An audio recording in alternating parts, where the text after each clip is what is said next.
You have a text message from Evan Leon. Would you like me to read it? From Tears Over Steak in 2DWC Chicago, it's Two Dudes Watch Cartoons, a podcast where two dudes, that's us, watch cartoons. I'm Evan Leon. And I'm Alex Brizard. Previously on Two Dudes Watch Cartoons. What is it that makes a Batman story? Why does the Batman mythos persist? People have opinions on the Batman, and I want to get their opinions. Could you state your name for the record, please? Hi, my name's Andrew Cho. My name is Caitlin Godfrey. I think the things about The Dark Knight that speak for themselves is just the impact that it had on us as like a society at the time. Mm-hmm. Collectively, we all decided this shit is so good. All the people involved seem to be taking the character very seriously, and they're trying to do it justice, which I, as a fan, can wholeheartedly appreciate, and I honestly think it's going to translate really well, just based on what little I've seen already. And with that, our investigation was coming to a close. This long, winding road we've been traveling was finally running out, which meant there was one more stop we had to make. I got 2 tickets for the 6:30 Batman. I didn't know it at the time, but we were about to strap in for the most Batman movie of all Batman movies. Anything else? That'll be a 2268. That guy.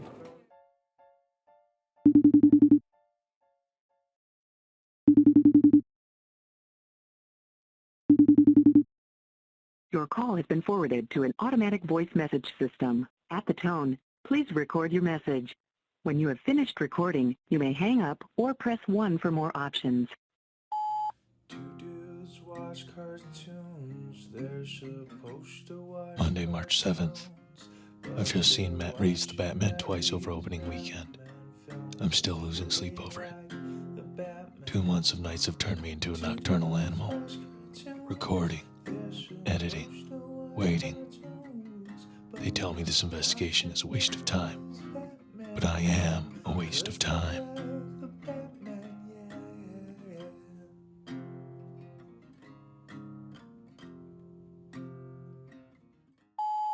Hey man, I just got your voicemail. Is everything okay? Are you good? Your voice sounds totally fucked up right now.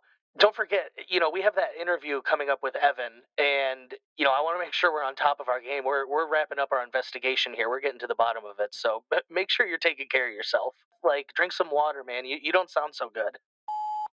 We are finally coming to the end of our investigation. Months of intensive labor, and we are sitting down for one final interview with Mr. Evan Laybourn, who is going to give us all the details about our climactic finish. And we are going to be covering, finally, Matt Reeves The Batman. But before we get there, Evan, why don't you introduce yourself to the audience? How are you doing, first off? Oh, I'm doing great. Thank you guys for having me on. I love the podcast. I'm so psyched for you guys.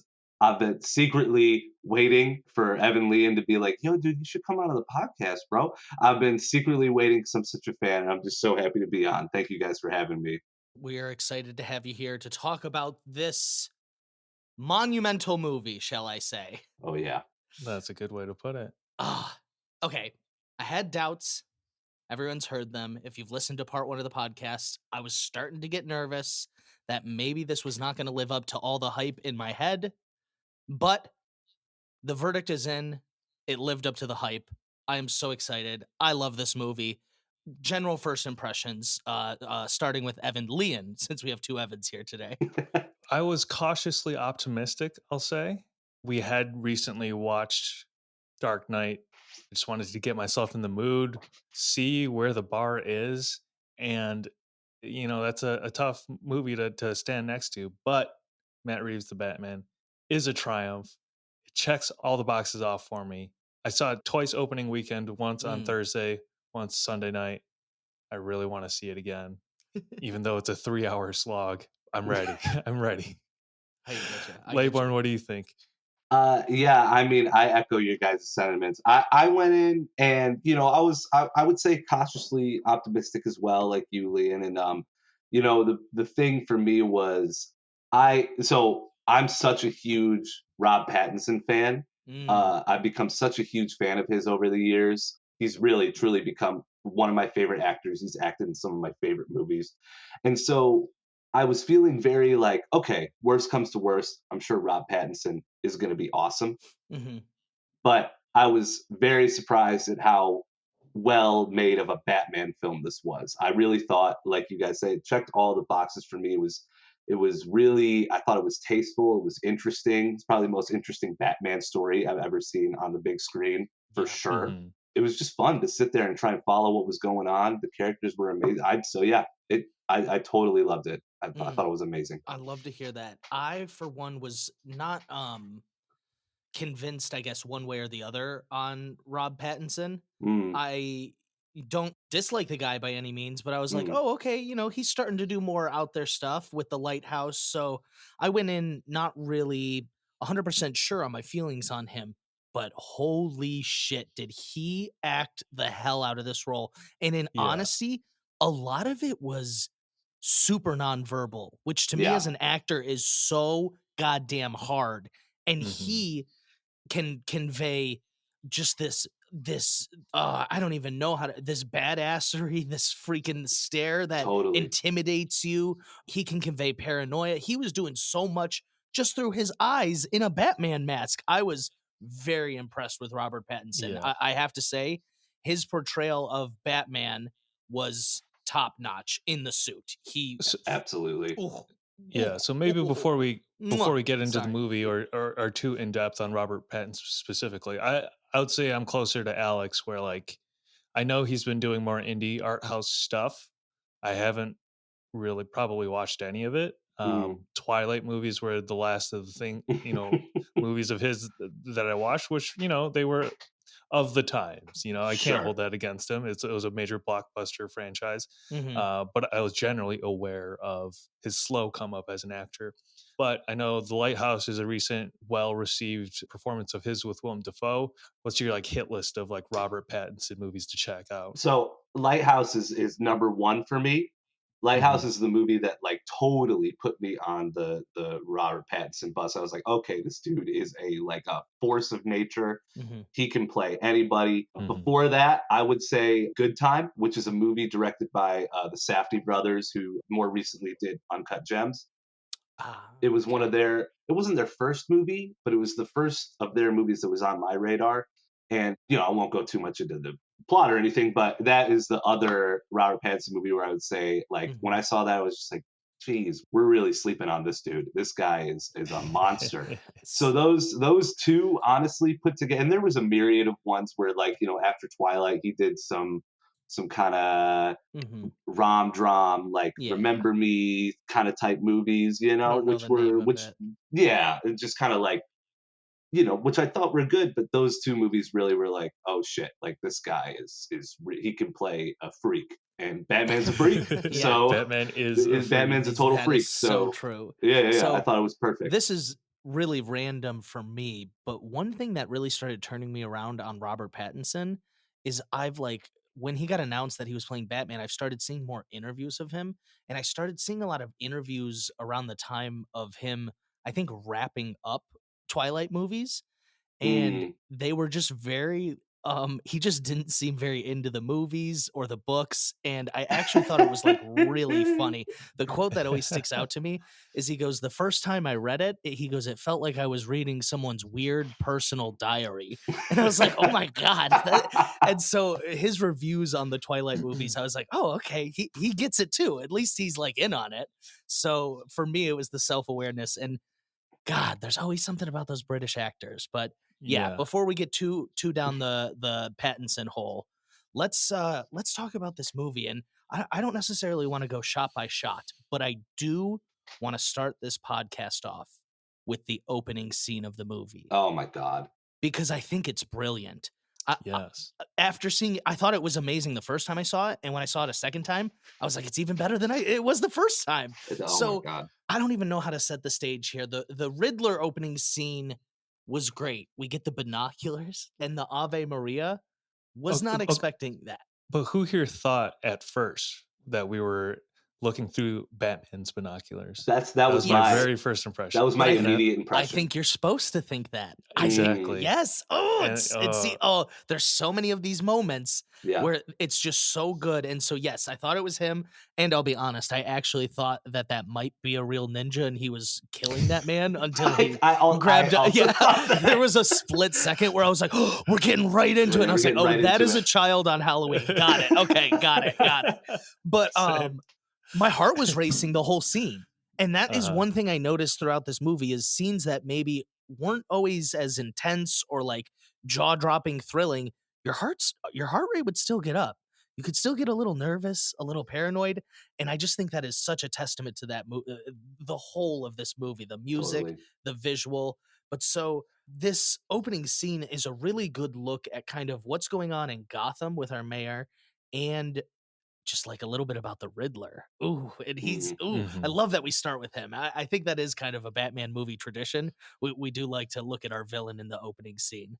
Totally. I thought it was a great introduction to the Riddler. And like you said, I just thought the vibe that they set from frame one, it was so steeped in tone and character that it was just like, oh, this is like the movie I'm watching. This is different than the other ones.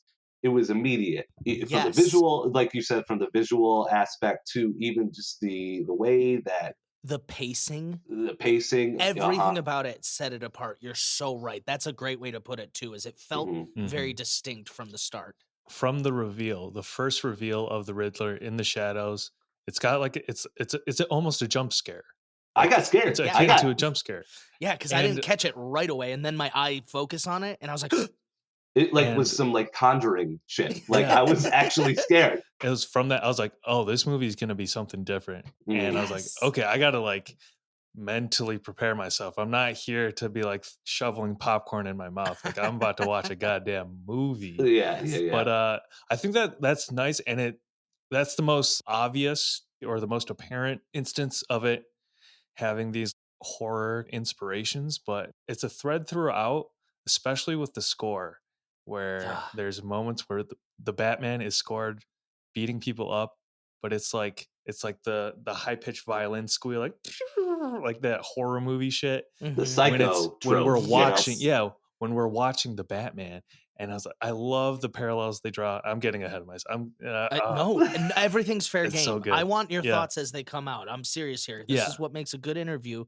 We want Uh-huh. your memory as fresh as possible. So give us every detail as Yeah. it comes to you.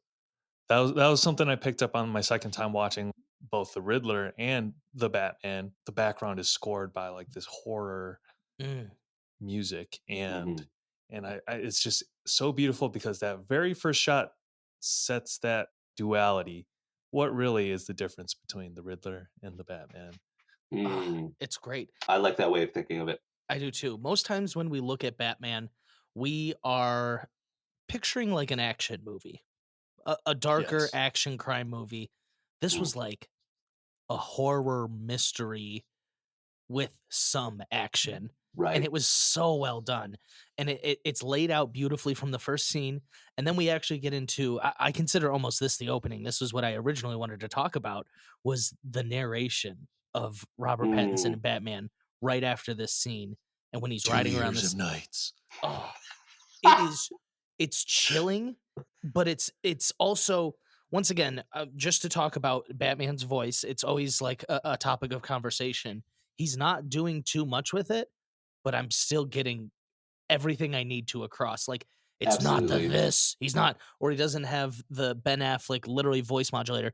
It's just his voice. It's You literally know- just, it's so Mhm. good. I've never once in my lifetime been like, what? He's just using his voice. I actually, that's so true. And I recently watched an interview where he talked about that a little bit. Someone asked him, so, the voice, how did the voice come to you? Because, it's such a big part of Batman.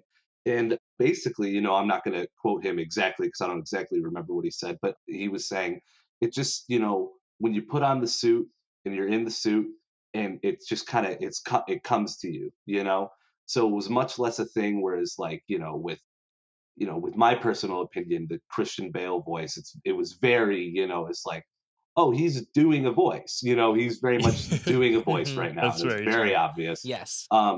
With Robert Pattinson's, it just felt more natural. It just felt like, oh, it's just, there's a dude under there. You get a sense that there's somebody under there. Going back to what you said, Alex, it makes The Dark Knight feel like or we think of Batman movies typically as an action movie.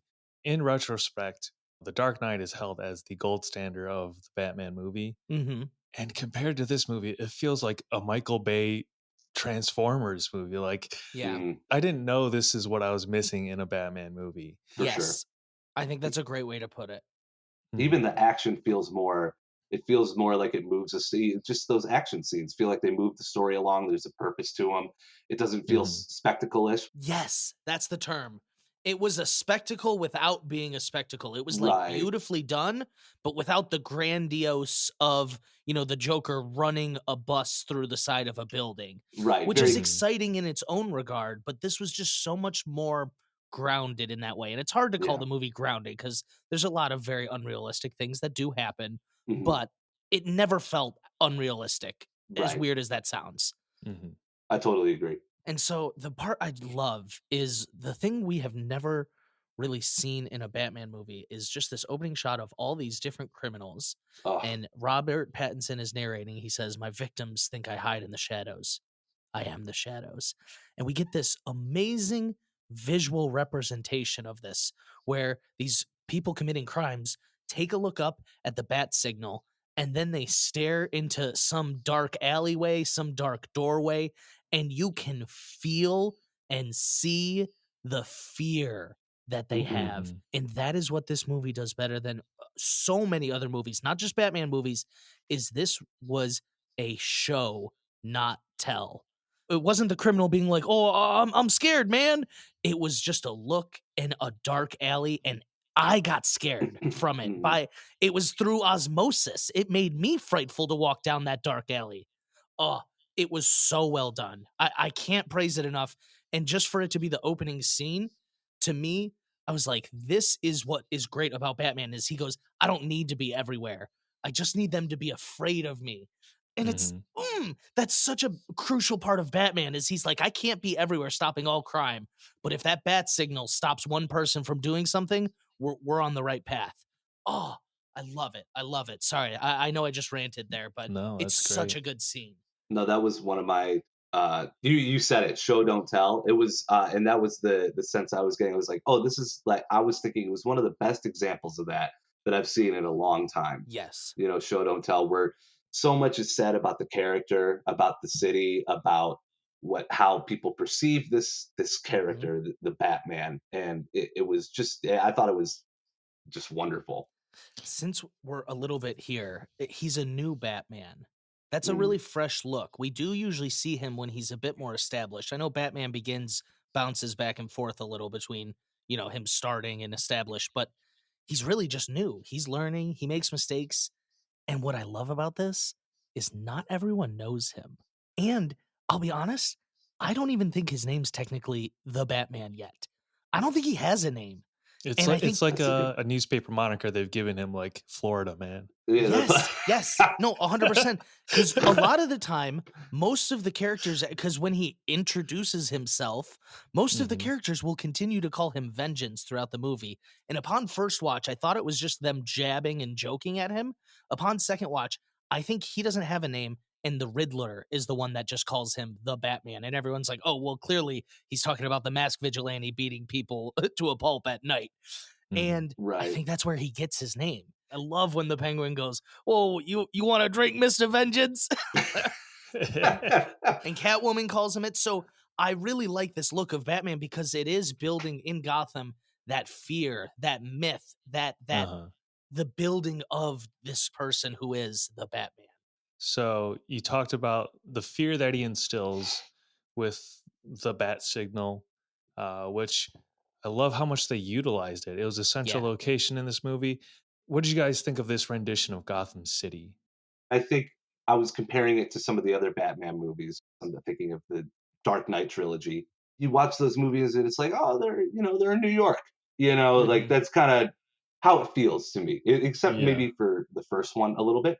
But this one really it just felt like its own city. It just felt like a place I can't point at on the map.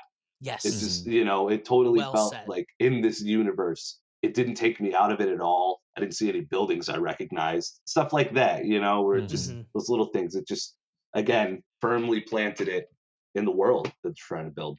I think that's the best way to put it. Is it looked realistic? It looked super run down, which we need, but it wasn't as many times like, oh, that's Chicago, or oh, Right. that's actually Detroit. Like, I know that spot. My girlfriend Nikki is from Chicago, so when they were ever in like the subway, she's like, "Oh yeah, I know that's Chicago," and I was like, "Okay, well, most of us don't get that feeling." Right, sure. No, yeah. One of my good friends, Alex Day, pointed out to me that there's really only like 3 scenes that take place during the day. And I think that makes a difference. Is a lot of times we get Gotham during the day and at night. This was just Gotham at night. And criminals and politicians and gangsters are running rampant, and watch out for crooked policemen. And there was no, businessmen going to work during the day. It was just raining and crime ridden. And it was, I just loved this look at Gotham. So I think that brings us to the Batman's first appearance. There's a gang of Joker imposters or fanboys. That's a good way to put it. They're beating up a poor, unsuspecting Asian man. Racial profiling and shit. Like, it's fucked up. Terrible. But Batman can't stand for that. This is totally such a thing that would happen, and it's great foreshadowing. Is these villains who go like public, like super villains, like they're on the news and people hear about them. They would have people who be like, "Oh yeah, man, the Joker's right. You didn't hear all the politicians; they're corrupt." Blah blah blah. To inspire copycats. Yes, and it's great foreshadowing, and so I love that it's like the first part of the movie. We get the Joker, and we just know we don't need. One thing this movie does is it does not talk down to its audience. We know who the Joker is. We know how Bruce's parents died. We know this, that, and whatever. So I appreciate that in this movie. I understand some people can point to those as criticisms, and I would not fault them. But I personally really appreciated that because we just got 3 hours of shit I wanted to see, baby. Yeah. Love it. I mean, I loved this is, in my opinion, probably the most epic Batman entrance I've seen. It was just like so epic. I was just watching it and it was one of those things where I realized when I was sitting in the theater, I was like, oh, my mouth is wide open.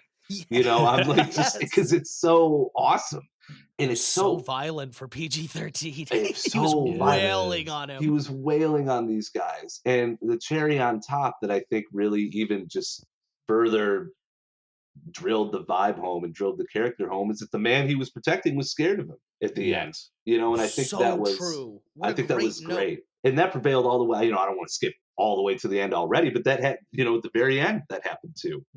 I loved that part of it. You already get a sense of like, oh, people aren't sure about this guy yet. It doesn't need to lay it all out for us. And it's so crucial throughout the whole movie. And so the fact that his entrance ties thematically to his ending points, it's so well done. It's great writing too. It's insane to be able to keep that. I can't even imagine the task of doing that, writing that with a 3-hour time span. It's just like, how do you even begin to connect those things? Like, they're easy to talk about after when you've seen the finished product, but it's like, damn, I would have loved to have been a fly on the wall in that writing room or whatever. It's so crazy.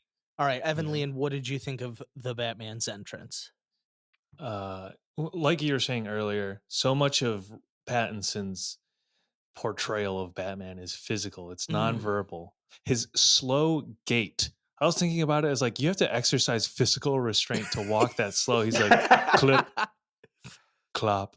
It echoes, so and you hear like his utility belt rattle. And then before he says anything, before he mutters his first lines of the movie, I'm vengeance, he just fucking wails on this dude.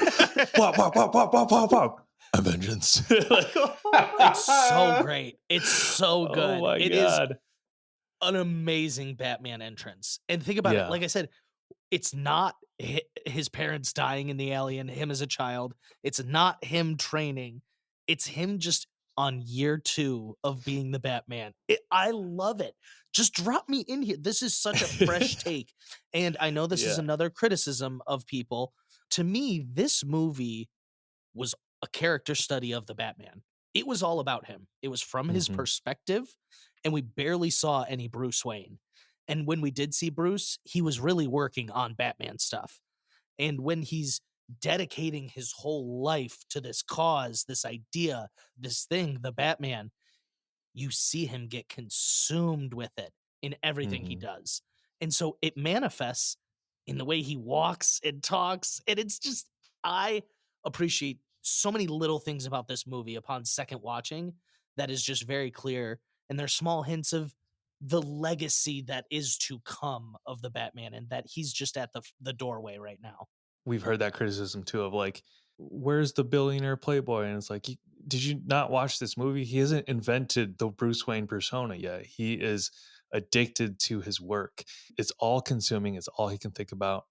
The Riddler has, in their conversation later on in the movie, he says, the mask is the real you. That's the point of the movie. It is a character study of Batman. I do want to ask, before the first trailer had come out, seeing paparazzi shots or whatever of the costume, I'll be honest, I wasn't 100% sold. What did you guys think of this new costume? I, like you before going in, was like, oh, it looks all right. Once I got there, I loved it. So like the suit was professional grade. I loved that he was bulletproof too. Honestly, just Batman needs to be bulletproof. And the mask though, so it looked like professional grade body armor, but like the mask and cape looked homemade. And I loved it. I actually thought it was really good. And I think part of what he had as an advantage is it was always fucking raining.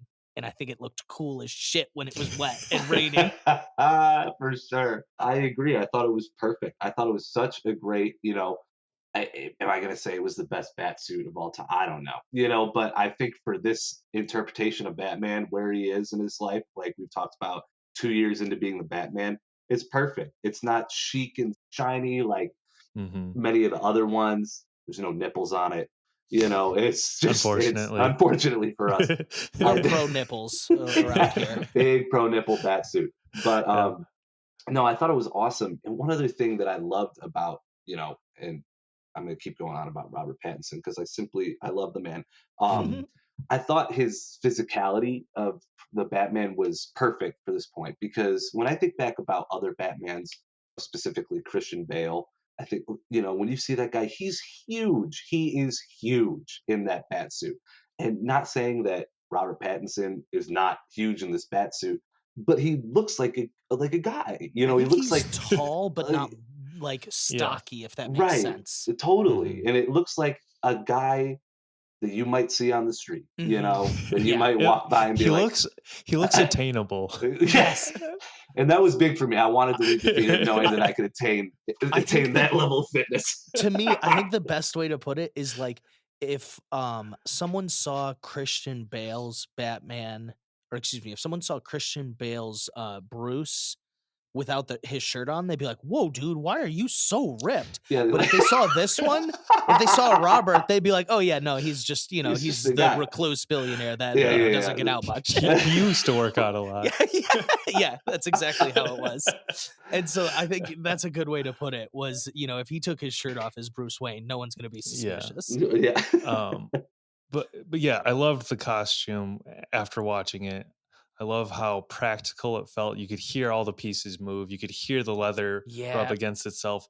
And I loved the leather cowl, because it does feel a little homemade, but more so than that, for me, I think it puts you into the world of this neo-noir detective mystery movie. It's not this weird like polyester or whatever the fuck plastic casted thing of his bust, but it's just a leather mask. It's a tiny touch, but there's like the slight eyebrow line, which is a callback to Adam West, the 60s Batman show. It's just like chef's kiss. I love, and we haven't even touched on it, but this movie is chock full of like Easter eggs and references, and we're gonna miss a ton of those because one, I'm not great at them. Two, most of the ones I learned are from my good friend Tommy Pizzullo. So anything I do say, I probably got from him. All right. So I think, in the interest of keeping the podcast moving, we're only at the first scene and we've spent a half hour talking. But This is going to be a 3-hour podcast as yeah, well, actually. it could be.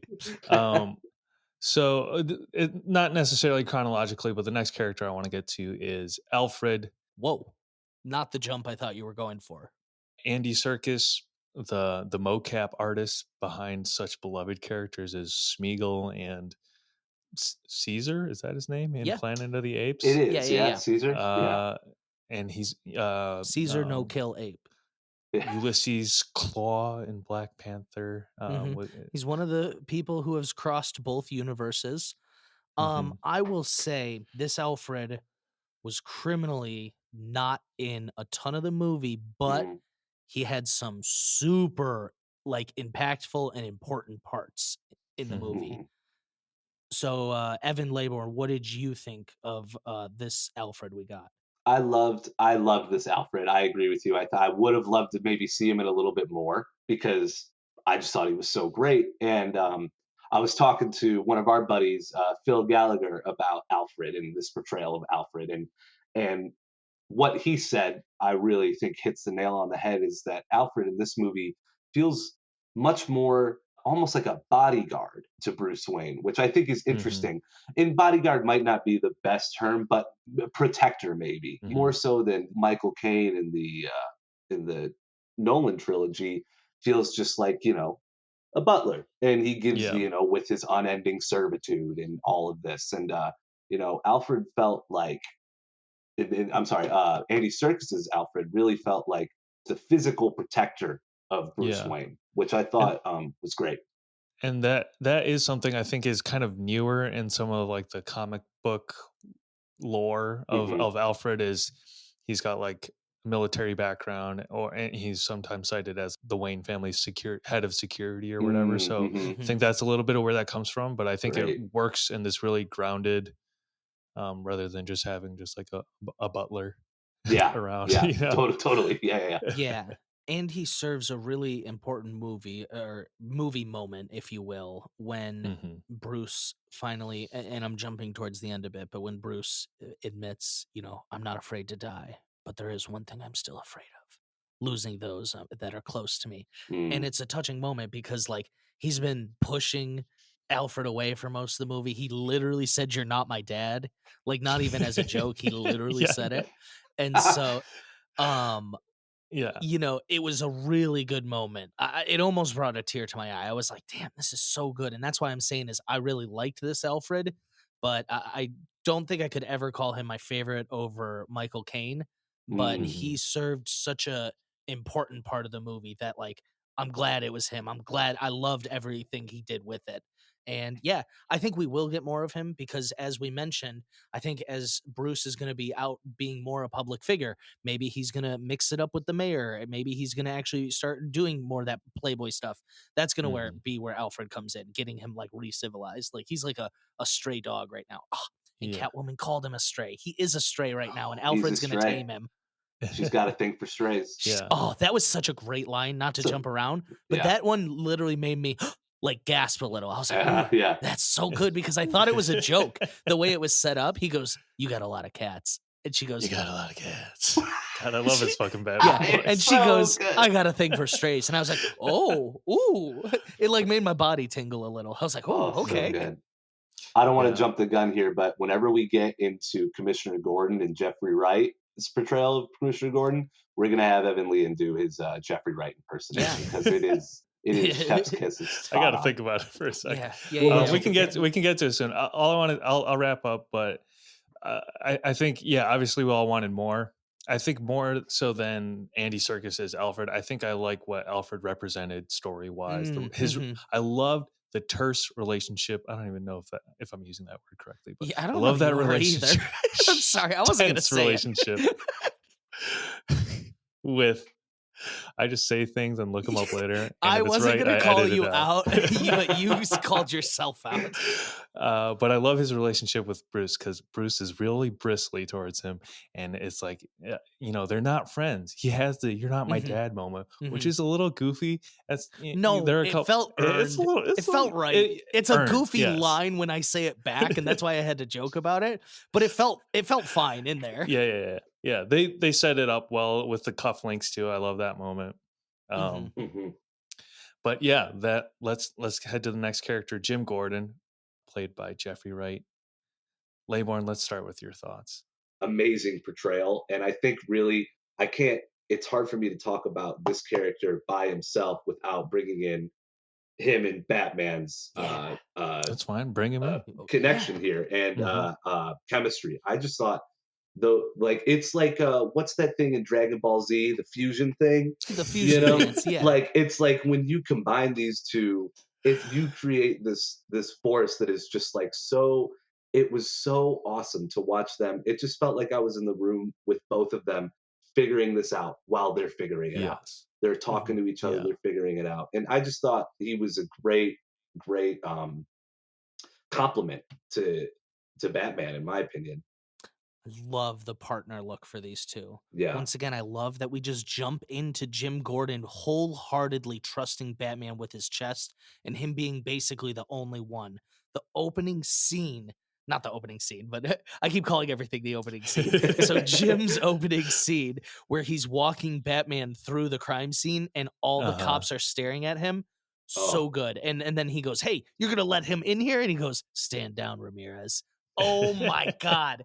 So good. Once again, it's all show, not tell. It's not like the cops are like, "We don't trust him, Jim." And Jim goes, "Well, I do. So you have to deal with it." It's so well done. It's tense. It's a little awkward. And once again, you hear his goddamn leather boots with the wet on the wood. It's such a great scene. Every scene these two were in, neither of them stole the show because they played off each other so well.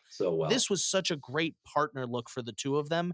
And I think it would be a shame not to mention right now the part where Batman gets arrested and is in the police precinct. And Jim's like, let me talk to him. I'll talk sense into him. And he gets in his face and he's like, "I'm going to get you out of here." He's like, "Here's the key. You go down that." So good. Yeah. So good. It's not like this big dramatic twist like you would see in most Batman movies, but it's just such a great moment, if that makes any sense. I love it. I think it's the first time we really see them portrayed as true equals and partners. Like most of the time we see Jim Gordon as not dopey, but he's a little bit of like the little brother. Behind the curve. He's always trying to catch up with the Batman, always out of breath, get into the crime scene, or being shocked he's when always a step Batman behind. does the Irish goodbye. Yeah, he's always a step behind, but this time they're really in it together. This was one of the characters that tested my commitment to this movie just by how committed Jeffrey Wright was in the role. When they're first going through the crime scene, it felt almost like I was watching like people put on a mystery play at times, like like a mystery dinner theater. Yeah. When they're talking about the first card, and Batman says, "He lies still," and Jeffrey Wright, "Come on, that wasn't great." And Jim's like, "He lies still. The card. He left a message for the Batman." Like, there it it's is. So good. It's the Riddler so left a good, message though. for the Batman. Okay, we're not going to get into all the Riddler's riddles, but this one is these two bouncing off each other. That's such a good scene when they really show Batman's intelligence right from the jump. He's like, "Oh, look at the bruising around the thumb. That was cut off while he was alive or something." And then also him getting the riddle. And that is such a nice callback to the old school Riddler in the TV show, because Adam West would always get these riddles by a skywriting plane, and Robin would read it and Batman would answer within a second. He would always know the answer in a second. And so I loved that this Batman, he didn't get it like comedically right away, but he knew the answer. And I love that riddle because I was thinking so hard about it. I was like, what does a liar do when they die? I was like, what do they do? And then he goes, he lies still. And I just go, oh, that's so, I should have known. I just think I love that scene between them. Just, again, another show don't tell moment where they just really drilled in the fact that these two need each other. They need each other to operate where they're at right now. In the past movies, Gordon is a big resource for Batman, and that remains today. But I really get the sense that Gordon needs Batman here too. Big, like in a bigger way than at least I recall in a lot of the other movies. So, like, after they get the thumb drive, Gordon goes, I "Oh love yeah, we gotta that go." whole scene. The thumb drive was great. The cars, and he goes, This he guy's goes, hilarious. That's not very good. That was good. he goes, "No, I just love it though," because he goes, "All right, so we got to go to that's the Iceberg Lounge." He goes, "We won't get in there without a warrant," and Batman just goes, "Yeah." Like, he knows. He's like, "I'm getting in there He without a knows warrant." he's getting through that And door. I love that moment. Is Jim's just kind of like, "Oh yeah, we'll never get in there without a warrant." Nudge, nudge, wink, wink. This movie was funny. There was so Yeah. many funny moments that are Very not like funny. laugh out loud, but that's one of them right there where Batman just goes, "Yeah." Like, we all know what he was about to go do. Great. Yeah. Great stuff. The twins at the door, they were hilarious I thought every they were time they great. answered the door. And Yeah. I'm sure we're gonna get into them eventually. But there were moments where I was belly laughing because of the Penguin. Yeah, He said was some so things, good. man, that I'm gonna do my impression No later hablo on. because- español. Yeah, whoa, take it easy, sweetheart. That's good. That was good. That was really good. That's my favorite one. Yeah. It's so But good. so, like I was saying, like, so that first crime scene investigation was like really my first test of like, oh, are you in to this concept of this movie? I was like, gotta remember, this is what I want. This is what I signed up for. Like, let's fucking do it. We're going balls to the wall, neo-noir mystery detective angle. They're gonna have some cheesy lines when Catwoman's like, "Hey, why do I feel like a fish on a hook?" I had to pull myself back and remember, like, he's doing genre right now, which Yes. I love about this movie, which is so rare to see these days. But I kind of had to remind myself, this is not a Marvel movie. This is not a Christopher Nolan blockbuster Dark Knight movie. That being said, let's talk about some of the cursory villains. Penguin, played by Colin Farrell. You could have fooled me. What? He looks so different and he sounds so different. It's you literally crazy. can't even tell it's him. I'm interested to hear when you guys found out that it was Colin Farrell. I'm sure I'm assuming it was before the movie, but Yeah. at what point did you find out that the Penguin is Colin Farrell? I didn't find out until after the trailer, maybe a week or two after the trailer came out. Someone, I think my buddy Tim Barrett told me, "Hey, this is Colin Farrell." What the fuck are you talking about? No, the fuck it's not. It's clearly not. And then it is, and that's, I mean. Me and Evan had the same conversation. He was like, Colin Farrell's the Penguin. And I was like, I don't think so. I was like, I think he's someone else. Not knowing anything. I was just like, no, I don't think so, dude. And It's so, clearly a different man. And it's just, it was so insane, the level of prosthetics. And it fit. I thought it totally worked. It looked great. It never looked cheesy to me. And it looked like what I want Oswald Cobblepot to look like. So I loved this portrayal of the Penguin. He wasn't like, while he was like a criminal and villainous, he was kind of just like, whoa, I'm minding my own business here. Like, what are you doing? What are you doing? And he just kind of had some important key info at points. And you know he's going to be more important in the different movies, and he's going to mix it up. And he's someone who Batman's always going to interrogate when he needs some sort of dirty freaking dirt on someone. Because you know who's got it. It's the Penguin. Yeah. And he's one of those characters that, again, is like a hallmark of the genre. Like, he's doing over-the-top mobster. And the fact that they got such an A-lister, such a high-quality actor to do like a B-tier character plot-wise in this movie speaks volumes about it. I think there is a Penguin spin-off show in the works, which I think will be so fun to see. I think he did, right? But that'll be really I'm so exciting to see. There's 2 spin-offs coming from what I've heard. There's this and an Arkham one that'll just both seem exciting. I'm all about it. Count me in. I will be honest. First watch through, I didn't get the El Rata Alada clue. I didn't get it like the went URL. over my head. And I didn't get it until I watched the second time. Like, oh, URL. Yep, it got me till the second time. I just kind of all of a sudden was like, oh, we're on a computer. Oh no, I just got to keep up. And so I was like, rat with wings. I loved that whole thing too, because was it a pigeon? Was it a bat? Was it a penguin? Nope, it was a falcon.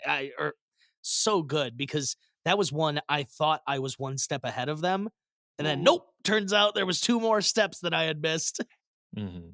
That one, I wish they could have maybe cut out 1 to 2 steps of getting to that clue just for brevity. By the third time, they were like, El Rada Elada. I was like, come on, I'm done with this clue. Can we keep it moving? Give me a new clue.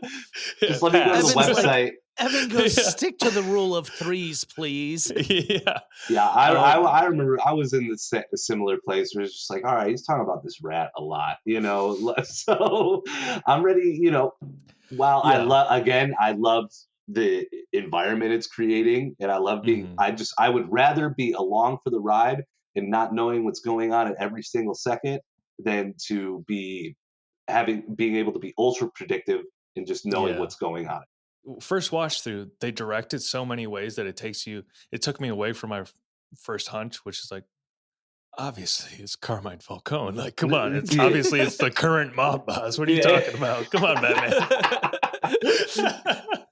No, they directed me enough away where I thought it was the Penguin, and then I thought it was Batman, and then they figured. So I was like, I think I'm ahead of them, but I wasn't. But the Penguin is in 2 of probably the best scenes in the movie, which is the car chase. Oh God. Which is almost from his perspective. We get shots of Batman in his Batmobile, but it's him really running away from the Batman at all costs, and it's such a action-packed, fun, edge-of-your-seat scene, and then it ends, obviously, with the other great scene of them interrogating him, and that's where we get to see his acting chops really, really come out, I feel like.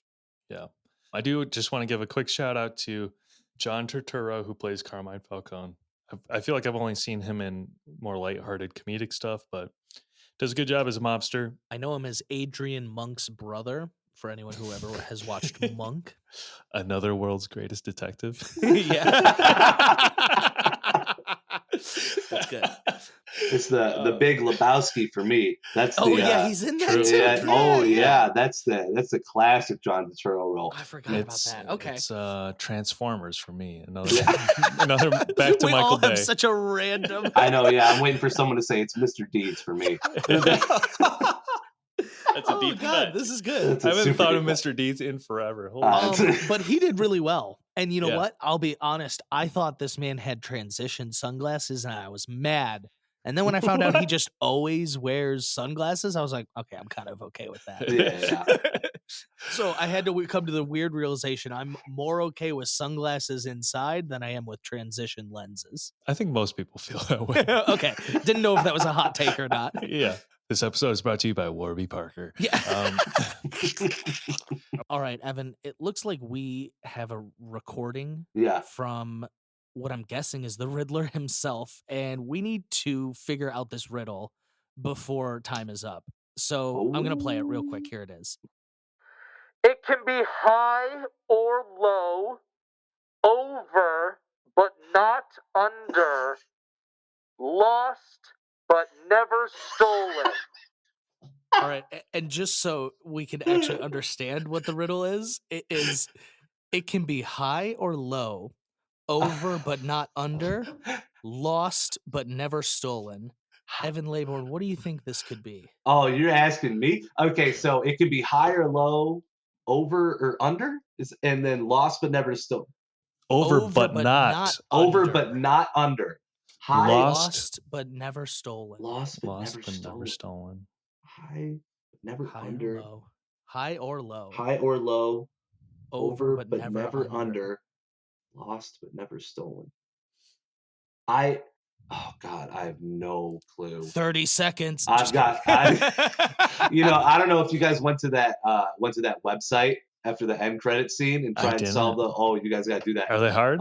I couldn't even get one of them. I got super frustrated and I just closed out. So I don't know. I've got no clue. Unfortunately, Evan Laybourn's head has exploded. Has been blown off. Yeah, but the answer, tweet at us or send us an Instagram DM or tell us if you think you know what the answer is. Yeah, tell me because it's going to drive me crazy. Okay, we'll edit this part out. Yeah. It's that's welcome to the podcast, baby. Let's take a quick break to hear from our sponsor. This episode of Two Dudes Watch Cartoons is brought to you by Deity Microphones. Literally, they were kind enough to send me a test unit of the new VO7U dynamic USB mic. So all of my audio on today's episode is recorded on the VO7U, and all the audio that you're hearing right now is raw, unedited, and straight from the mic. Honestly, this is probably what I'll use going forward just because it is so nice to look at. It's not bulky at all, and it's got a great sound right out of the box. The dynamic mic is going to give you that smooth, warm sound without picking up as much room noise like you'd get with a condenser mic, which is pretty much every other USB mic out there on the market. It is USB-C compatible, which is a nice update, but this microphone is just beautiful. It's got a sturdy metal construction, this RGB ring with 12 different settings you can toggle between, so it looks good on video. And this floating pivot arm makes it really easy to maneuver. It takes 3/8 and 5/8 threads, so you can put it on a boom arm like I have or on a tabletop stand that you already have. And if you don't have one yet, they do send you one in the box as well. I've been using USB mics for the past 15 years of my life for all the audio content that I make. You need good sound. That's the bottom line. And the VO7U is going to get you there. If you want to step up your podcast or your Twitch stream or your YouTube videos, check out the VO7U. It is definitely worth your while. This goes on sale March 17th, so pre-order or order depending on when we release this episode. But check it out at deitymic.com, DEITYMIC.com. Thank you again, Deity Microphones. Now back to the episode. Two dudes watch cartoons. They watch cartoons. They watch cartoons. All right. So I think that's a good place to transition to one of the twists of the movie is that Carmine Falcone's daughter is Selena Kyle.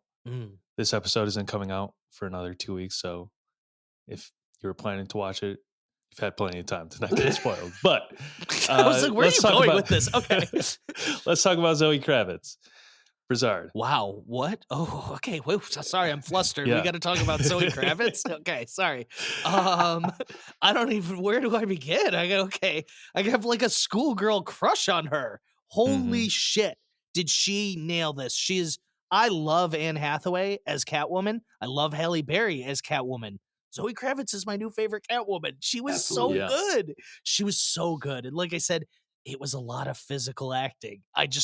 She made me tingle when she said things and when she walked. It was great. We got to talk about the Catwoman walk. Oh my god! The saunter. This was the best. Not to take Catwoman this in a walk. wrong direction, but sorry, it's about the physicality of the role. It was just incredible. It was such a powerful walk. She had such a powerful walk, such a demanding presence. You know. I think that's a good way to put it. She always made her presence heard, seen, whatever it was, and I loved her outfit. What did you think, Evan? I loved the calling card of like the first thing Batman sees of her is are they like stiletto? The boots. I don't know, the boots, the leather boots, and that's like thigh-high boots. Like a calling card for her in some scenes where like you see the boots first. It's a visual. Yeah, I just feel like. So Anne Hathaway did a good job in the role of Catwoman, but like this femme fatale thing, I don't think it worked as well in Christopher Nolan's world of like high-tech gadgetry and almost James Bondian. Like she was almost too Robin Hood-y in that one. Like, a little bit. Eat the rich, which I love the message, was all about it. Like, don't get me wrong, you know what I mean? But this one was like, she just felt like she was very in it for herself more so, where like Anne Hathaway's felt like she was trying to topple the whole system. I think it just fits so much better in this seedy underworld of Gotham, that character. Zoë Kravitz is fantastic. She's a lovely woman. Great physicality to the role, like we've been saying. Awesome action scenes. And I love, there's a couple moments in this movie that are deeply, and I don't know that other people would describe the movie this way, but really romantic.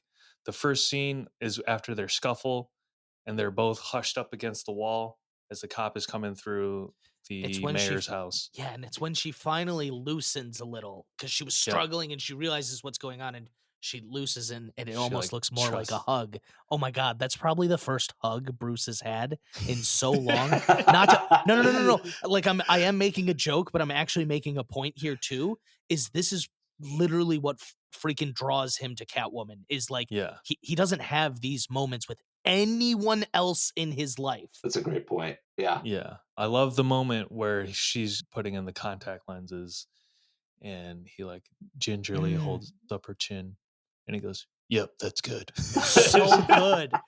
So good. We're No, like, oh my God, are they falling in love? And she leads into it with like, "So you don't even care what happens to me in there tonight, do you?" He goes, "Come here." And he grabs her face. Deep, loving stare. And for, sorry if children are listening, but fuck me eyes from both of them. And he just goes, "Those look good," referring to the contacts in her eyes. So good. So good. That's what I'm saying is there was funny moments in this movie. They're not the Marvel, Cap yelling language, but like they were really funny because they were well written and well acted. Mm-hmm. So we're kind of touching on it now. I'm going to compare it again to Dark Knight Rises. This is maybe a little reductive of Anne Hathaway's portrayal. It was a great job, but she very much was kind of just like the object of desire, Batman's object of desire. That was her role in that plot. But I felt like Catwoman had stakes in this movie. One of the big final showdowns is her versus Carmine Falcone. And she's the one, and this is what I really love about this story and portrayal of the character, is she is reflecting the Vengeance character back to the Batman. She's a mirror to him.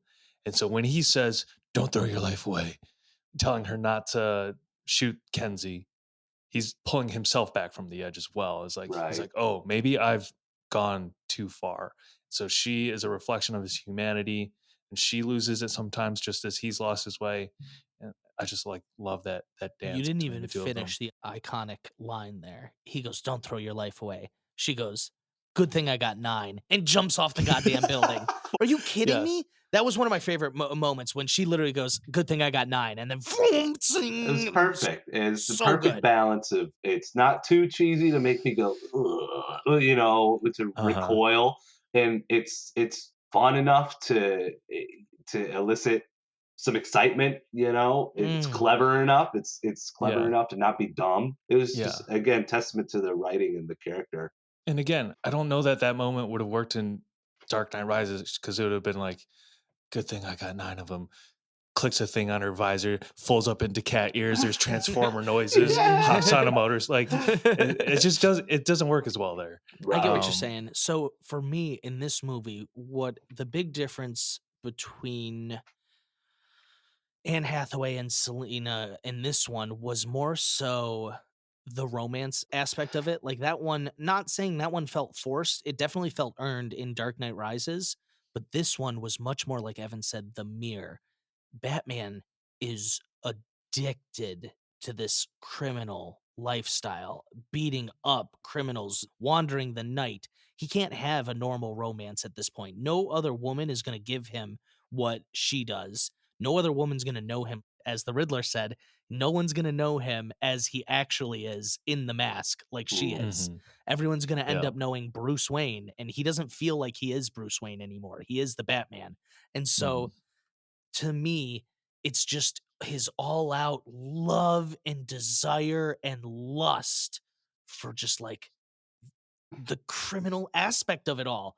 And he just pours it into her because she will help him. She will also steal. He's trying to make her like, "No, don't kill. You're not like the others. You're like me." And he's just so desperately trying to cling on to that. And it's so romantic and touching and moving. And once again, it's not spoken in the dialect. It's done in stares and the plot and like different quips, the 9 lives and it's so well done. It's their story together is bookended by that first embrace, and then the one at the end where he peels the gun away from her. It's just a beautiful love story. The chemistry between Robert Pattinson and Zoë Kravitz, unmatched. I could watch that for 3 hours. Absolutely. Oh my God, their chemistry is unreal. It oozes off of them in every scene they're together. Once again, a lot of this movie was, and that's one of the things I've really come to appreciate Batman, is he does have these one-on-one relationships with the Joker, with the Riddler, with Jim, with Selena, with Alfred, and they're all different reflections of who Batman is or who he wants to be or what he's afraid of becoming. And so when they're done right, We get to see him and Jim as a pair. We get to see him and Selena, their dynamic. A lot of this movie was other people acting with Robert Pattinson and him not being able to say things sometimes, or him wanting to say something different. Like at the end when he is like to Jim, he's like, "You're a good cop." Oh, that was his goodbye. Like he couldn't say goodbye. Oh, it's so good. That felt like a million words in one sentence, you know? Yeah. Like if I said that to somebody, it's be like, "Oh, thanks boss, appreciate it." You know? But when with the context of what they've been through and what we've learned about Bruce Wayne and how shelled off he's become and his relationship to all these characters, like you're saying, it feels like that's the most soulful thing he could say at that moment. That's how he gets it out, and it's just like it feels so impactful. Absolutely. Yeah. Just because I can't help myself but to slip in one little jab at Marvel movies as much as I love them. It's like I'm going to compare it to one of the relationships in that franchise. The big death in Avengers Endgame. Well, spoilers. Tony Stark. I'm joking. In Gwyneth Paltrow's arms. What's her name? Pepper Potts. In those 20-some movies that led up to that, I never got the impression once that he gave a shit about Pepper Potts. Like, what? Oops. There was no romance there. No, you're right, because there was no love story there. She's not in some of the films. I know. They explain it away with like, we're not doing so well. Like, you know what I mean? Right. And then at the end, he's just like, let's have a baby. Come on, we got to do this. Yeah. And you're right. It even though they had way more time and way more opportunities, it almost doesn't feel as earned. It wasn't there. Yeah. And so like this one, for a comic book movie specifically, this movie dares to lean into genre in ways even DC movies, I will admit, most have been bad. All of the movies between The Dark Knight Rises and this movie have been pretty bad. I will say, ready for this not to be and this that is guy. why this is where they get good.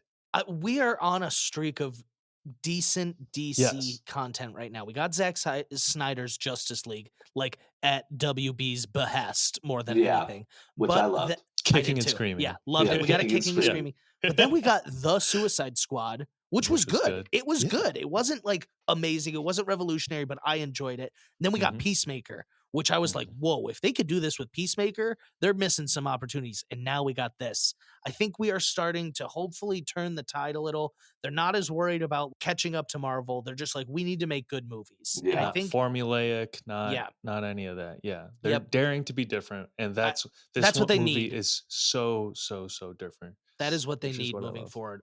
We've really strayed off, but let's kind of wrap up more Selena thoughts because I know there's more about her. Do you guys have a favorite scene with her? Oof. Definitely for me, the club scene, the first club scene. Yeah. With the contacts. With the contacts. Yeah. That just felt like good old fashioned. You got the SWAT team out in the truck outside their wife. It's just good old fashioned spy shit, and which I loved. And it was just a fully entertaining scene. Got to see things from her perspective, and obviously the fight scene at the end was incredible. But I would have to say that the club scene for me was my favorite moment with her. Evan, Leon. I got to go with their meet cute in the mayor's house, and then when they go to her apartment afterwards, he made a comment about something at her place, implying that he had been spying on her, and she kind of looks at him weird. And then when they go into her apartment that first time, he picks up like a late notice on a utility bill, and that's how he figures out her name. And he goes, Selena, and she like darts her eyes at him. And I was like, oh, they don't say she doesn't say anything about it, but she gives him this uneasy look. She's like, you fucking creepy bastard. It's great. And it's so simple. Like, you know what? He just picked it up right there. He didn't do anything special. And it's so good. It's so good. Just rifled through her mail. Yeah. And this really shows the detective side of Batman. If we haven't hit that enough, I love that look because he is the world's greatest detective. And that's why he really starts getting into all of this is he thinks he can solve crimes that the police can't. And then the physicality and the gadgets come along with, oh, there are perils out there I'm going to face. And so they're more of a response, which I like, is we're seeing he's doing. And I mean, now we're just going straight back to the Batman. He just loves beating up criminals. And in this movie, doesn't? But in this movie, we really see that he's doing it like very selfishly, but he is just doing it because he's got mommy and daddy issues, unfortunately. He calls himself Vengeance. That is a Yes. very intense thing to call yourself, and Yeah. that probably means you're trying to beat up some criminals, man, for sure. Yeah. But we don't need to get back to him because we can wrap up that plot at the end. Yes. So, not to spoil the movie. It's exciting. Yeah. Okay. Other characters. So we finished on Selena. We talked a little bit about Falcone. My favorite Falcone part is he's not even in the scene, but it's when Jim and Batman and Selena are interrogating Mackenzie, and they finally put all the puzzle pieces together that Falcone is El Rata Alada. And they're like, what? So Falcone is working for the cops? And he's like, no, we work for Falcone, like you idiots. And I felt like an idiot also. I was like, oh yeah, duh. That's like a very tale as old as time, is that Falcone runs half the city. And I was like, oh my God, I can't believe Falcone's working for the cops. They made me buy it in that split second. They did. And then I remember when they brought that out, I was like, oh yeah, like imagine the mob boss of the city probably has his hands in some cops' pockets. That was another moment where I was like, come on, with their detective skills. It's like, you're interrogating a literal cop who works for the mob boss, and you're going, he works for you? Excuse me? You've seen him work security detail at the club, which it took me back. Not Evan calling me dumb. No, I was fooled though. No. I'm saying with Batman and Jim Gordon. Right. Making that realization. But I just had like a weird flashback memory. I used to go visit Haley at grad school in Cleveland, and sometimes we'd go out to the bars with our friends, and there would just be like cops doing bar back and like grabbing glasses off tables. I was like, what the fuck is this? Like off-duty cops like Mackenzie? No, they were in uniform. What? Like, what? That's really weird. It was really weird. I was like, this is taxpayer funded. This is weird. This is anyway. taxpayer funded. Okay. You got O'Toole's Pub working for you? No, I work for O'Toole's Pub. So, all right, let's talk now about that was good. Let's talk now about the man, the myth, the legend, Paul Dano as the Riddler. This is what I'm really here for, boys. I will say I want to go first because I feel like go first. You guys may be more into it than I am. Mm-hmm. I think he did a great job. I love the portrayal of the character. I love the modern updates to how the character is played. I love the serial killer aspect. I think it speaks to the writing and his acting ability that he only has one actual conversation with Batman, one scene with Robert Pattinson in the third act, and that is one of my favorite scenes of this movie. Good. It's so powerful. They don't meet for the 2.5 hours leading up to that. All right, well, now I let you go first. I'm going to cut you off because I think one of the best scenes he had was him on FaceTime talking to the DA and Batman. And while that is not a face-to-face conversation, I will say he was the star of that scene, and he did it through a cell phone, which to me is almost more impressive. And I bet your ass he's the one recording it, which means he was cameraman, director of that scene. It's impressive to me, and he stole that scene from both the DA, he's going to get an Emmy for production. So, yes, I understand what you're saying is the character was very well written. I loved his riddles because we were supposed to get Johnny Depp rumored in The Dark Knight Rises as the Riddler, and I was excited about him. Back in like 2009, I said, if you're going to do a Riddler, his riddles have to be complicated, but once I hear the answer, I'm like, oh yeah, obviously, and they can't be anything I've heard. And I think they nailed it out of the park. All his riddles left me like, oh yes, oh clever, oh so good. Yes. And that was great writing, in my opinion. Oh, yeah. They made me feel stupid. Yeah. You know? Yeah, they were good. They were good. They were great riddles. Yeah, totally. What was your favorite riddle? I'll be honest, I only remember He Lies still. There was Thumb Drive. There was URL, El Rata Alada. Ready for this? There was some other good, really tiny hints. So as he's going along killing these people, he covers up the mayor's face in duct tape because he is the face of the lie. And then to the DA, he covers up his mouth because he's the one who's silencing the lie. So there's a lot of tiny metaphors along the way like that. And then ready for this, the rug at the end where his whole grand plan actually is swept under the rug. Yeah. Everything he does is like a metaphor dripping in similes, and just the see you in hell, his cards. I loved it. Like, maybe you're right, Evan. I didn't consider it this, but it was the writing of the Riddler that I loved. I loved Paul Dano's portrayal of it too, but a lot of it actually is attributed to just the writing of the Riddler. I think he wasn't well served by the cell phone footage. Egad. I'm just saying, if we could have seen more of Paul Dano and Robert Pattinson together, man, that would have been fucking amazing. But that's what makes this such a great like serial killer movie too. You don't see him until they catch him, right?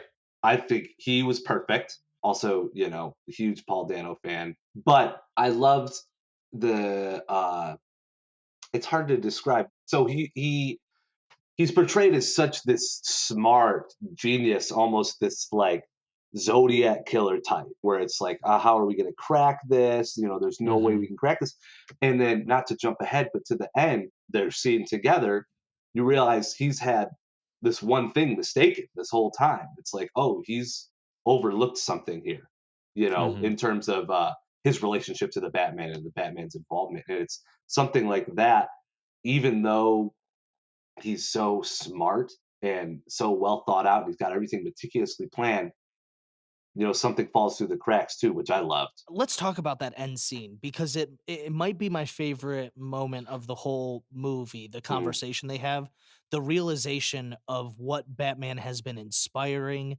It was so, to me, so well done, and it was just so thematically a nice wrap up of what the Riddler, why he was the way he was, and how the Batman was related. He literally said, he goes, you have a part in this too. He goes, we're partners. That was brilliant. The Riddler thought they were partners. He goes, I told you to bring him into the light, and then you did, and I took care of the rest. We did it. What are you talking about? Like, it was so he was like so matter of fact. You've gotten all my messages. You've followed the path. Here we are. Now we wait, and we'll wait out this flood together, and then we can laugh our way to the bank, buddy. And he was so upset that Batman had not figured out the last piece of the puzzle. And that is so true to Edward Nygma, is he is more about the game than actually anything. And, this was one thing I didn't get till the second time either. There are like 2 or 3 separate times where they get a clue or a lead on the clue, and Jim Gordon will be like, we got to stop the Riddler. We need to go find the Riddler. We need to stop him. He's going to kill again.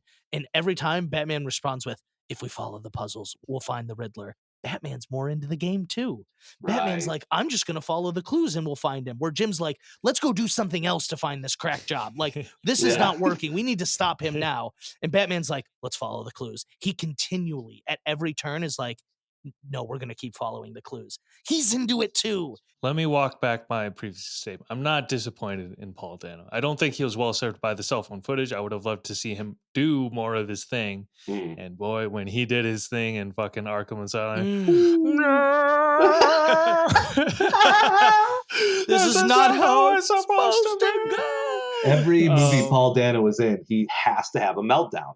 That's the Paul Dano. That's the Paul Dano rule. That's the Paul Dano rule. I saw some tweet or headline or someone. Someone asked him if he had talked to Jim Carrey about playing the Riddler, because Jim Carrey played the Riddler in 1998 or some shit. Like, what a dumb fucking question. First of all.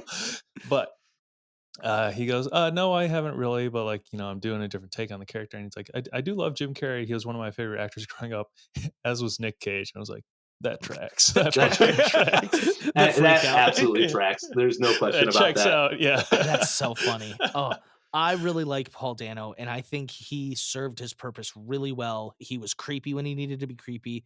He was a little insane when he needed to be insane. But he was so goddamn smart, and he was one step ahead of everyone. And I think I saw a tweet earlier today that said, I definitely think that this Riddler has the highest body count of any live action Batman villain, because that flood took out a ton of people. It was devastating. It wasn't Bane blowing up half the football stadium and trapping the city. but it was like realistic, and it was just 7 vans around water bridges. It was so good, and it was so devastating. Yeah.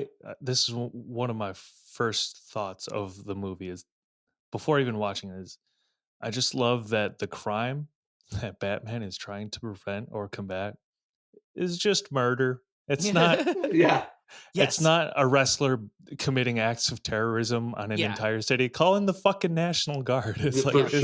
this is Batman level street crime. So good. That's He's what trying to stop he should be murder doing. Yeah. the He's a whole time. professional wrestler. Just a serial killer. It's so good. He's trying to stop a serial killer, a mass serial killer, because then he goes, and it's so good. And is this the first villain we see do a TikTok live? That's gotta be history. My God. When he goes, hey guys. Hey guys. That was hilarious to me too when he It wasn't was doing good. the creepy Yeah. voice to his fans. He's like, hey guys, so these last couple of weeks have meant the world. That was awesome. Like he was doing Yeah. his own podcast. Yeah. He was like, Yeah. all right, guys, so I bought all the guns. I got you guys some masks. I'm going to be gone. So you know what to do. Don't forget to like and subscribe. Riddler out. Yeah, that's get the Oscar nominations ready. That is some. I mean, I know they're already out, but we should add that. That man has some range. So good. It was really good. It was small details like that were just so great. And I'll be honest, I love that he was just across the street from the Iceberg Lounge the whole goddamn time. Like it's so I don't know why. It's literally like, right under our noses. We didn't sweep the area, I guess. Movie's over in 20 minutes. They're like, across the street, we see this guy spying on the Iceberg Lounge. Also, okay, wait, actually, maybe this is actually like a huge plot hole. The Riddler's photos might have been taken from that same angle. Could you not just be like, where were these photos taken from? Yeah, I guess so. I guess so. I guess, No, we're editing this out. Don't plot. We're not poking holes in this movie. Yeah. So this is probably, let's just go with the flow and go into the final climactic moment of the movie. Yeah. The flood. I go back and forth on it, to be honest. I would love to watch it again. I think it's important, especially for the last realization of his vengeance to Batman transformation. But I was like, he's got to deal with a fucking flood now? Like, come on. It was so much. It was so heart racing because that's like a real, water was rising. Selena's trying to get out of the city. And he's like, you can't go. There's water. And it's slowly starting to hit her feet. It was panic inducing and the water was rising slowly. And I just think it was so beautiful because the way some of these lights hit the water in the stadium, and someone mentioned on Star Wars when I was talking about the Batman there, that it was like a rebirth, like a baptism of Batman when he fell into the water. He was like, I need to be more than what I've been doing, because this giant climactic scene of all of these Riddler fanatics where he's taking them on, and it's just brutal and it's bloody, and it looks like they're going to lose. Like Bruce is passing out. He's got to stab himself with some sort of adrenaline venom thing. We don't know exactly what that is.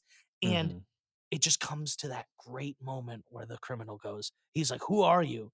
He goes, I'm vengeance. He's finally seen what he is inspiring in this city, and he's disgusted in the face of it. Evan, Laybourn, what did you think of this final climactic flood scene? I thought it was great. I've read some complaints that it felt labored and long. This is where I've heard most people say, like, this is where I started to feel like the length of the movie. And I just thought, personally, I thought it was a perfect climactic moment in so many different ways. I really love that baptism comparison that you brought up. That fits. That I love that. I forget which one of you guys said this. Lee, and you said this, where it felt like the becoming of it, it actually happening, didn't feel so extreme. Where it's like, okay, this guy's blowing up a football field. Where did this come from? How is this possible? Like you said, it seemed feasible. It didn't take me out of like, wow, this is a ridiculous thing. I could connect the dots here to how it would get to this point. Let me maybe work through some of my own hesitations. Maybe I still need, as much as I love this movie, I still need to challenge the summer blockbuster mentality. I would have been okay with it ending just with that fight in the scaffolding of the arena. No, so that would be, that's how I'm working through the emotions here. That's how these things go, right? And so the flood is necessary because that's where he becomes hope rather than vengeance. So Right. I appreciate it. Yes. We get the flare shot where he's leading the people to salvation out of the fucking water. He's It's literally good. the light. He's become He's the the light light. now. He's the guiding light for these people It with that yeah. torch. Oh, Absolutely. what a scene. Oh It my was, I God. thought, so important, and that's what the importance of it wasn't really illuminated to me until the end, where I was just like, oh, this scene had to happen this way, you know, Yes. like where it was, in my opinion. I remember when I was watching it, I did get a sense of like, okay, we're getting like a classic sort of blockbuster action ending here, you know, but Mhm. then the ending, that's what this movie's about at Yes. its core. Yes. This is where all the dots connect. Right, Where right, this is almost a bit of a Batman Bruce Wayne origin story in its own. He right. is not Mhm. the full-fledged Batman we know yet. At the beginning of this movie, he's self-serving vengeance. By the end of it, he realizes, I can't just be fear. I can't just be vengeance. I have to be more for these people. It's Mm, so well done when these people are literally dying and he reaches his arm out to say like, let me help you, and they're still scared of him. Still They're scared. still frightened by him, and it's the goddamn son of the mayor who's the first one to reach out, and it's because along the way he has seen Batman help firsthand. He saw him the night his dad was murdered, try to figure out who did this. He knows what Batman actually stands for because he's seen him in the midst of it. He's not just fighting in the shadows. I'll fight in Gotham Stadium, front and Mhm. center stage. Wow, it's literally, oh my God, what an amazing metaphor. He's like, I can't keep fighting in back alleyways. I will Yeah. fight where this city needs me to be because I need to be more than I have been. And that's Mm. where he gets the great realization that he can stand for hope. He can be so much more than vengeance. Yes, yes, yes, I'm yes. with you guys now. I see the emotional importance of this scene, the impact that it has. But let's give credit where credit's due. That fucking scaffolding fight was pretty fucking cool, my guys. It was really cool, dude. It was so good. And this is what I was referencing earlier when Batman blows up that like little steam fog tank or whatever, and he's fighting in there. It's all jump scares. That's what the music is. It's like the violin shrieking. Right. And I was like, oh, this is what we forget. Batman is not cool, suave James Bond. Right. I'm fucking terrified. I don't want to be around this dude. Yeah. This is what it's totally. about. And the action is so good. Oh man. Like great fight fear choreography that and is- everything. The fear that is just portrayed in this movie, from the non-physical acting to the jump scares that you said.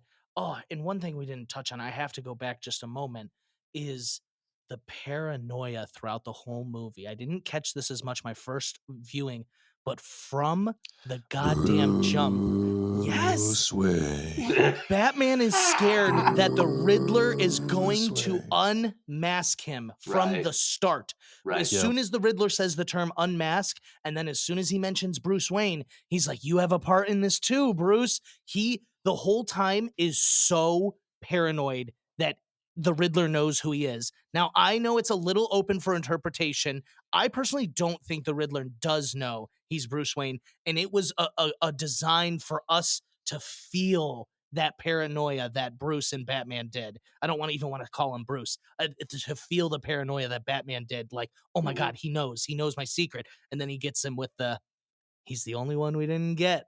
Oh, my heart dropped when he said that. I was like, oh my It's a God. great Yeah. misdirect. Yeah. I thought that was an amazing little bit of spice on top of the Riddler character. Just a little bit to humanize everybody. You know, there's a little bit in this movie that humanizes every character, in my opinion. And that was one moment where it's just like, oh, this guy, he's I don't think he's right about that. He got that one wrong. This guy's so fucking smart for the rest of the movie, and he's not seeing that was my interpretation. I know, like you said, it's open for interpretation, I think, purposely. But it's my sense that he doesn't know that Bruce Wayne is Batman. But the paranoia is there. The paranoia is palpable, and it's so good. Yeah. As I was putting together my notes, literally the first thing I wrote is this movie feels both expansive and claustrophobic. This movie is so many tight shots of Batman from the shoulders up, just his face, just his eyes. We've never been that intimate with Batman before. So well said. This was such an intimate look at Batman. We Mhm. got right up in there with him and every step of the way from some of our camera angles. Think about when he's gliding off the police building. We are Right. in his goddamn face. And then he Right. takes that tumble. We take that tumble with him. Like you said, this was such an intimate look at Batman. Man, I said this earlier, maybe not on this podcast. I'm just ranting. I cannot talk highly enough about this movie. It was so beautiful from Mhm. the music, from the visuals, from the story, from the character chemistry. I have never once used the term beautiful to describe a Batman movie, but it was just so. That's the amazing only. It was to look at. amazing. I Sorry. totally agree. Evan, you're a musician, you're a drummer, you're a music instructor. Yeah. Bum, What's your take on what are your thoughts on the score?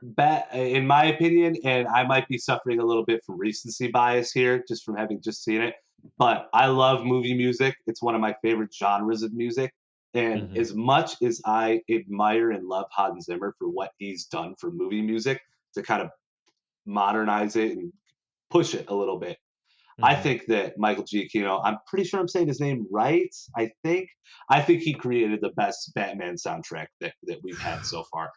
It's simple. So good. It's simple. It brought back the idea of thematic themes and motifs, which I love. And not saying that Yes. previous movies didn't do that, but the simplicity in which he does that in this movie, I thought was incredible. And the way that the Batman theme and also Catwoman theme, they have a quality of intertwining a little bit more than I've heard in the past. Where I remember the Catwoman theme in Nolan's Dark Knight Mhm. Rises is very distinctly Catwoman. Doesn't It's just sound like anything else in the movie. It's a sexy foghorn instead of a loud one. Yeah, right, exactly. Yeah. So my good friend Alex Day at one point compared Batman's theme music almost to like Darth Vader's Sith entrance music. And I was like, absolutely. I think they serve a similar purpose. Like And you're supposed to be scared when this character walks in. for sure, not to get too nerdy, but Please this do. is going to be the nerdiest shit I've Please ever do. said in my life. Please. So the interval in music, there's intervals, relationships between notes. The interval at which those two chords relate, ba ba ba ba ba, in this and in the Imperial March are the same. They're a major third down from each other. So Wow. Love they're that. actually technically the same interval, and I think it's the quality of it is very intense and brooding and very almost evil. It's supposed to be though. It's supposed to be. He's not that much of a good guy in this movie. Right, Let's which be I honest. love. He is beating up criminals, which is helpful, and he does help the police. But man, he's more like a to quote the Joker, he's more like a stray without a bone. Like he doesn't know what he would do if he ever caught a car. Like he's finally in that point where he's like, oh, I can focus and channel this. Before he was a little bit like, I'm just gonna go out on the streets and beat up people. And in the beginning of the movie, Yeah. he's like, I don't think what I'm doing is working. Crime, murder, Mm. the theft, it's all up 2 years after I started the Mhm. Batman. And by the end of the movie, I think he starts to realize maybe I'm part of the reason crime has started to go up a little. Maybe there's Yeah. socioeconomic factors. Oh no, the consequences of my own actions? What? Yeah. So I just love, like I said, it's a show not tell of him going through the process of like, I need to be more. I need to do Mhm. I need to step out into the light. I need to Mhm. be the hero that this city needs at the moment. And I can do that. I can be a symbol of hope. That bat signal, it does elicit fear, but I want it to that bat signal elicits fear to criminals, but to civilians, I want it to elicit some hope. Mm. Mhm. That's what's missing. Yeah, Mhm. I totally agree. I think this is a good jumping off point to kind of step back, gather our final thoughts on this movie, and give credit to Matt Reeves all in kind of one. Laybourn, what you had said about the score bringing back like a really bold theme. I Mm. think you can extract that to this whole movie, this whole film, Matt Reeves' concept. This is the first bold blockbuster, for lack of a better term. It's not the right characterization, but I'm going to use that to relate it to other movies in the genre that we have seen in, I don't know, since The Dark Knight, right? Like Right. there have been 20 Marvel movies. I can think of 5, off the top of my head that are like, oh, those are pretty good, kind of memorable. Yeah. Scores, forgettable. Does anyone know a single Marvel movie score? Gotta get those jabs in. I can picture Spider-Man's little tune that he has. Yeah, but yeah, that's fair. I understand what you're getting at, and I totally agree. The score in this movie really elevated it to, a lot of people, like my girlfriend Nikki, are not super into comic book movies. She watched this, was into the whole thing.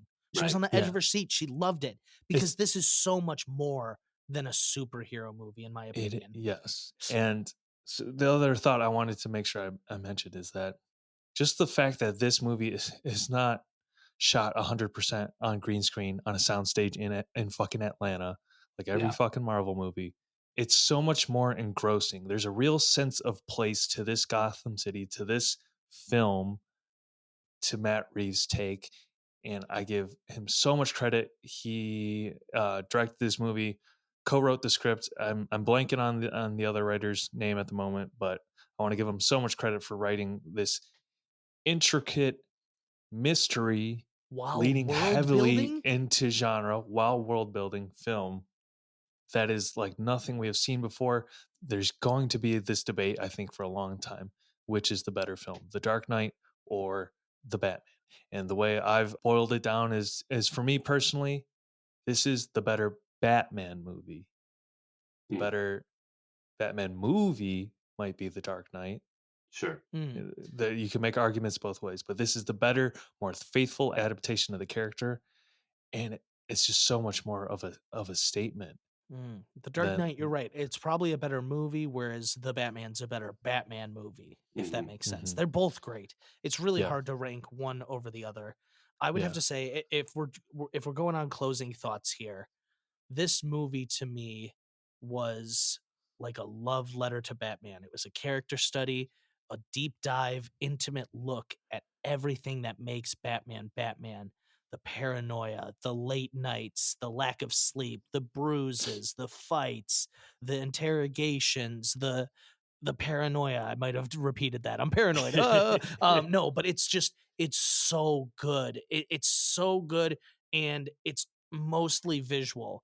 It's got a great script, but it's got a better story. Like the dialogue is good, but the story as a whole is just really top notch. There's so many hints and clues at little things. One thing I missed is every one of the Riddler's cards is a reference to a different Batman villain. There's Poison Ivy, there's Hugo, it's so good. And it's just tiny things like that show, like you said, Jim Gordon was in it, Matt Reeves was in it, Robert Pattinson was in it. They wanted to make a Batman movie, and they wanted to make it a stylistic, they wanted it to stand out, for better or for worse. They made a different thing. They took a big swing, and I think it really paid off. It's a new, fresh look at Batman while being very true to the source material. I agree with everything you guys said.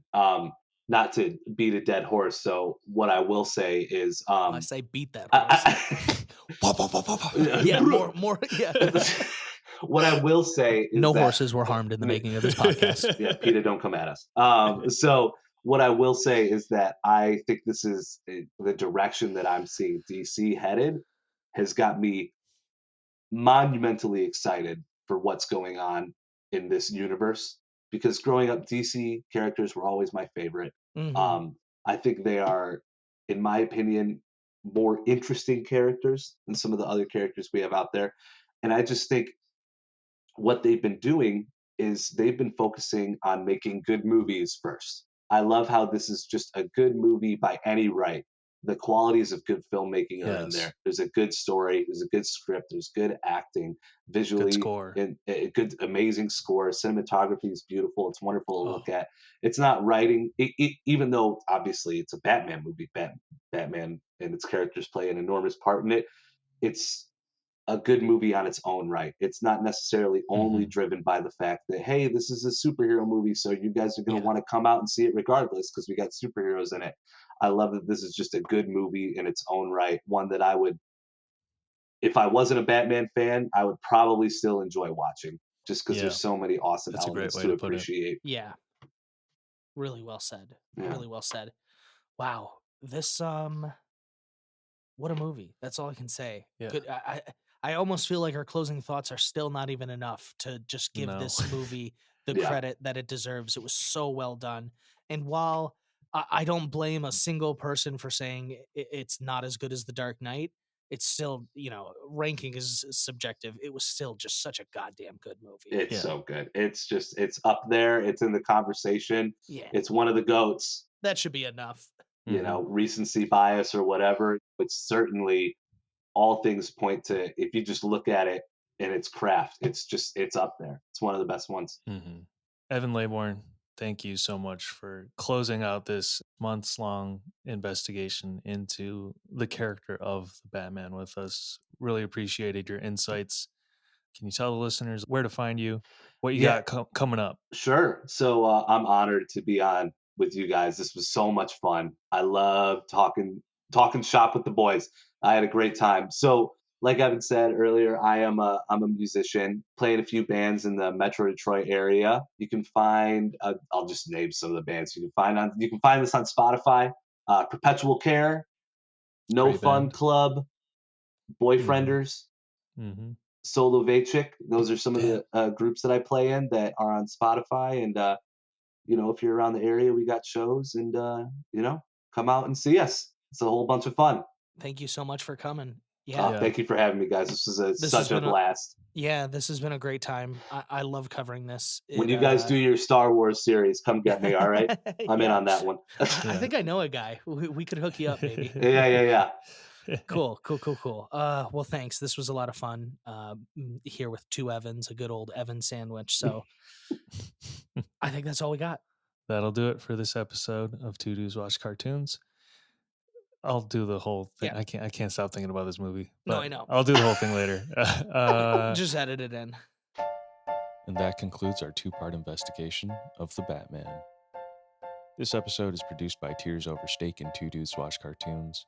Our theme music is composed by me, Evan Leon. I want to thank our guest, Evan Laybourn, for coming on today. And of course, our sponsor, Deity Mics, for hooking it up with the VO7U. I want to thank my co-host and partner in crime reporting, Alex Brizard, for taking on this case with me. And I want to thank you, the listener, for hearing out our testimony. If you want more Two Dudes Watch Cartoons, make sure to subscribe on Apple Podcasts or Spotify. Follow us at Two Dudes Watch Cartoons on Instagram and at Two Dudes Watch on Twitter. We put out new episodes every 2 weeks, and we love to hear from you guys. Thank you again for listening. We'll catch you next time.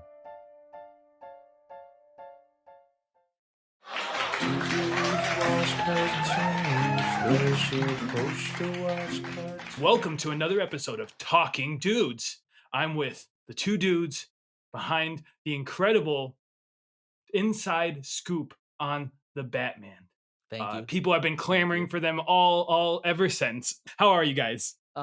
It's been great. It's been an exhaustive process, but I'm so glad that our project is finally out there. It's the role of a lifetime. Much more than I can ask for. Months of work went into it. It's really cool to be here with you, Tommy. I love what you've done with Talking Dudes and the community you've built around us. We do it for you guys. That's right. All you guys. We've been doing conventions, panels. The excitement around this has been beyond my wildest imagination. So, it's like I'm the Batman myself. I feel like Robert Pattinson. I get stopped on the street. Just Josh, I'm just kidding. Any point did you think you couldn't make it? Did you think you guys were gonna break? Wow, this is a funny story. I'm glad you brought this up. There was a point between part 1 and part 2 where I called Evan up and we started recording. I said, you know what, we off air, stop recording. And there was some tension. You know what, I'll let Evan take this one. It's a little more on him. Yeah, I mean, Alex and I are old friends, but the amount of work and hours that went into this, it's like spending every waking hour with someone. And, it's like having a sibling. You get little tensions here and there. I'm annoying. I know. I'm just kidding. But I'm kidding. To be completely honest, I didn't go into this intending to do a method thing and take on the role. But at points, I became the obsessive reporter. At points, my wife had to be like, hey, step away from your computer. Like, you're spending too much time on this. I was like, no, I just got to keep editing this episode. So I definitely got wrapped up in the role, but it was all worth it in the end.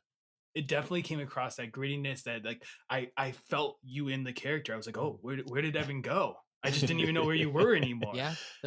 No, you hit the nail on the head. And there was times I was questioning. I was like, hey, I want to get to the bottom of this too, buddy, but got to take a break every once in a while.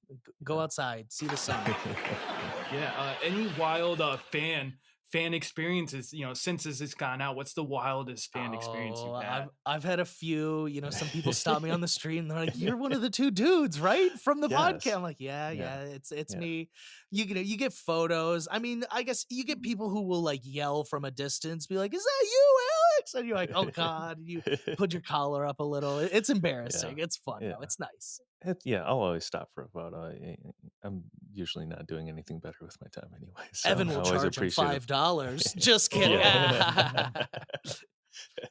Well, I know you guys got a busy schedule, so thank you for even coming by to Talking Dudes. We're always honored when you guys can make an appearance, and we'll keep covering all the episodes each week, really diving into almost the deep dive of your deep dive. We appreciate it, Tommy. It's been honored to be here. Honored to be here. So happy to be here. All right, well, that's Talking Dudes, and be back because we'll be a talking.